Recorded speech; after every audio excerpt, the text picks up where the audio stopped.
விருதுநகர் அருகே காரியப்பட்டியில் வெடிபொருட்கள் வெடித்து சிதறிய காட்சிகள் வெளியாகியிருக்கிறது.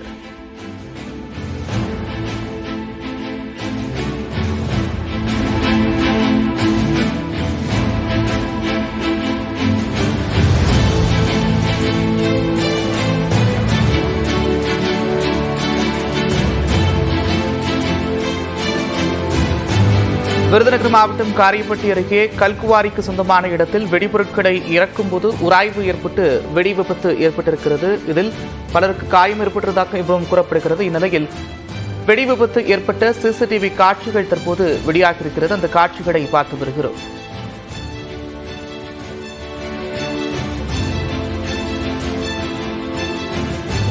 விவரங்களோடு செய்தியாளர் கணேஷ்குமார் இணைப்பில் இருக்கிறார். கணேஷ்குமார், விவரங்கள். நந்தா, விருதுநகர் மாவட்டம் ஆவியூர் அருகே இருக்கக்கூடிய கடம்பன்குளம் ஊராட்சிக்குட்பட்ட தனியாருக்கு சொந்தமான கல்குவாரி செயல்பட்டு வருகிறது. இந்த கல்குவாரியில் பாறைகளை உடைப்பதற்காக வெடிமருந்துகளை இன்று காலை வாகனத்திலிருந்து தொழிலாளர்கள் இறக்கி இருக்கிறார்கள். அப்போது எதிர்பாராத விதமாக உராய்வு ஏற்பட்டதன் காரணமாக அதிபயங்கர வெடி விபத்து என்பது ஏற்பட்டிருக்கிறது. இந்த வெடி விபத்தில் அந்த பணியில் ஈடுபட்டிருந்த 3 தொழிலாளர்கள் உடல் சிதறி உயிரிழந்திருக்கிறார்கள். மேலும் இந்த விபத்தில் சிலர் சிக்கியிருப்பதாக கூறப்படுகிறது. தற்போது தீயணைப்பு மற்றும் மீட்பு படையினர் தொடர்ந்து அவர்களை மீட்கக்கூடிய பணியில் ஈடுபட்டு வருகிறார்கள். அந்த வெடிபொருட்களை இறக்கி வைக்கும் போது ஏற்பட்ட அந்த வெடி விபத்து காட்சிகளை தான் தற்போது திரையில் நாம் பார்த்து வருகிறோம். கிட்டத்தட்ட அந்த பகுதி முழுவதுமாகவே வெடித்து சிதறி புகைமண்டலமாக காணப்படக்கூடிய அந்த அதிர்வலையை ஏற்படுத்தக்கூடிய அந்த காட்சி தான் நாம் தற்பொழுது திரையில் பார்த்து வருகிறோம்.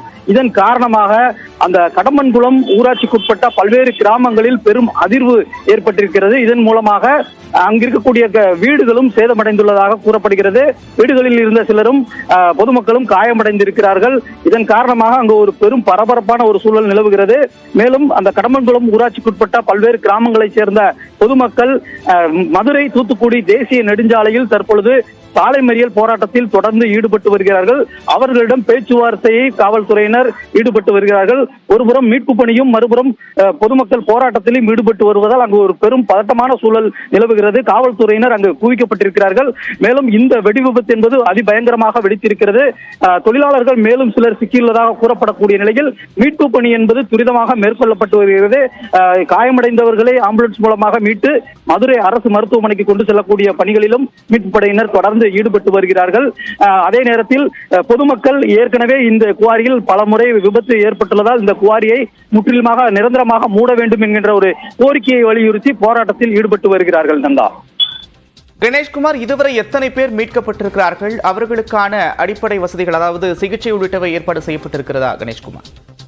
நிச்சயமாக இதுவரை 3 உடல்கள் சிதறிய நிலையில் மீட்கப்பட்டிருக்கிறது.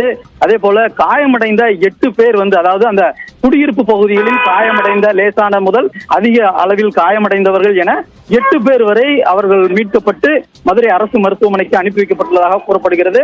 மேலும் சிலர் அதாவது அந்த கல்குவாரி பகுதியில் மேலும் சிலர் சிக்கியிருக்கலாம் என கூறப்படுகிறது. எனவே அந்த பகுதியில் தற்பொழுது அங்கு மீட்பு பணியானது தொடர்ந்து மேற்கொள்ளப்பட்டு வருகிறது. பொதுமக்கள் அந்த பகுதியை சூழ்ந்து கொண்டிருப்பதால் அவர்களை கட்டுப்படுத்தக்கூடிய பணியிலும் தொடர்ந்து காவல்துறையினர் ஈடுபட்டு வருகிறார்கள். ஏனென்றால் அந்த வெடிமருந்து முழுமையாக வெடித்து சிதறி இருக்கிறதா, மேலும் இருப்பு வைக்கப்பட்டுள்ளதா என்பது குறித்தும் ஆய்வு நடைபெற்று வருகிறது. ஏனென்றால் வெடிமருந்து மேலும் இருந்தால் அது வெடித்து மேலும் சேதத்தை ஏற்படுத்தக்கூடும் என்கின்ற அடிப்படையில் அங்கு கண்காணிப்பு பணியும் மற்றும் பாதுகாப்பு பணியிலும் காவல்துறையினர் தொடர்ந்து ஈடுபட்டு வருகிறார்கள். அங்கு பொதுமக்கள் சூழ்ந்திருப்பதன் காரணமாக அங்கு ஒரு பதட்டமான சூழலே நிலவுகிறது. தொடர்ந்து மீட்பு பணியிலும் காவல்துறையினர் ஈடுபட்டு வருகிறார்கள். இருப்பினும் கூட தற்போது வரை 3 பேர் உயிரிழந்துள்ளதாக அதிகாரப்பூர்வ தகவல் தெரிவிக்கப்பட்டிருக்கிறது. நந்தா.